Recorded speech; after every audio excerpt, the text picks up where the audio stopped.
বিদ্রোহী কবি কাজী নজরুল ইসলামকে আমরা সবাই জাতীয় কবি হিসেবে সম্বোধন করি, কিন্তু আপনি জানেন কি সর্বপ্রথম কে জাতীয় কবি হিসেবে তাকে সম্বোধন করেছিলেন?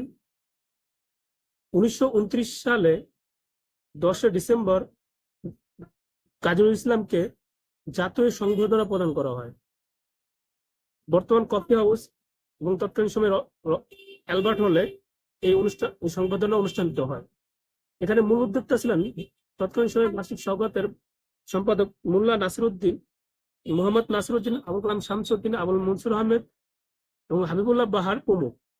এই অনুষ্ঠানের প্রধান অতিথি ছিলেন নেতাজি সুভাষচন্দ্র বসু এবং সভাপতি ছিলেন আচার্য প্রফুল্ল চন্দ্র রায়। এই অনুষ্ঠানের প্রধান অতিথি হিসেবে নেতাজি সুভাষচন্দ্র বসু বক্তৃতাকালীন সময় সর্বপ্রথম বিদ্রোহী কবি কাজী ইসলামকে জাতীয় কবি হিসেবে উল্লেখ করেন এবং সম্বোধন করেন। আপনার কি জানা ছিল?